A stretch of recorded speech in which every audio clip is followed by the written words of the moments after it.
সালে চীন ও ভারত যুদ্ধ কাঁপিয়ে দিয়েছিল পুরো এশিয়াকে। বিতর্কিত হিমালয় সীমান্তই ছিল যুদ্ধের মূল কারণ।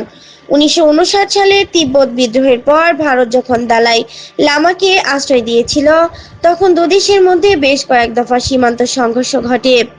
চীনের সামরিক টহল ও রসদ সরবরাহে বাধা দেওয়ার জন্য ভারত 1960 সাল থেকে একটি ফরওয়ার্ড পলিসি গ্রহণ করে এবং মেকমাহন লাইন সহ উত্তরের বেশ কয়েকটি সীমান্তে চৌকি স্থাপন করে, যা 1959 সালে চীনা প্রধানমন্ত্রী চৌ এন লাই ঘোষিত প্রকৃত নিয়ন্ত্রণ রেখার পূর্বাংশ। 1960 সালে ভারতের তৎকালীন প্রধানমন্ত্রী জওহরলাল নেহরু এবং চৌ এন লাইয়ের মধ্যে স্বাক্ষরিত একটি চুক্তির ভিত্তিতে ভারতীয় এবং চীনা কর্মকর্তারা সীমানা বিরোধ নিষ্পত্তি করার জন্য আলোচনায় বসেন।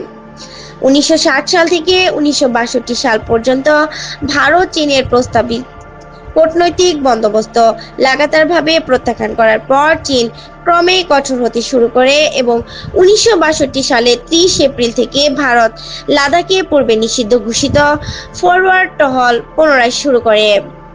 চীন অবশেষে 1962 সালের 20 অক্টোবর শান্তিপূর্ণ সমাধানের সমস্ত প্রচেষ্টা ত্যাগ করে লাদাখের 3222 কিলোমিটার দীর্ঘ লম্বা হিমালয় সীমান্ত এবং মেকমাহন লাইন পেরিয়ে বিতর্কিত অঞ্চল আক্রমণ করে। এই আলোচনার ব্যর্থতা একই বছর চীন নেপাল শান্তি ও বন্ধুত্বের চুক্তি এবং বার্মার সাথে সফল চুক্তি দ্বারা জোরদার করা হয়। এভাবে বিশ্বের দুটি সর্বাধিক জনবহুল দেশ দুর্গম পার্বত্য অঞ্চলের সীমান্তে একে অপরের বিরুদ্ধে যুদ্ধে লিপ্ত হয়। এক মাসেরও কম সময়ের মধ্যে চীন ভারতকে একটি তিক্ত পরাজয়ের স্বাদ দেয়। এই যুদ্ধ উন্নয়নশীল বিশ্বের রাজনৈতিক সংহতির আশা ভাঙার পাশাপাশি পূর্ব ও দক্ষিণ পূর্ব এশিয়ার রাজনীতিকে পুনর্গঠনে ব্যাপক ভূমিকা রেখেছিল। আজও 1962 সালের উত্তরাধিকার সূত্রে পাওয়া দুদেশের সীমান্ত বিরোধ ডোকলাম মালভ মিতে অনুনীত হচ্ছে। ব্রিটিশ শাসনের পর গঠিত চীন ও ভারত উভয় সরকারই অপেক্ষাকৃত নতুন ছিল। ভারত তার স্বাধীনতার জয়লাভের 2 বছর পর 1949 সালে বেইজিংয়ে পিপলস রিপাবলিক অফ চায়নার ঘোষণা করা হয়েছিল। তাই দেশগুলির সশস্ত্র বাহিনীতে খুব একটা পার্থক্য ছিল না।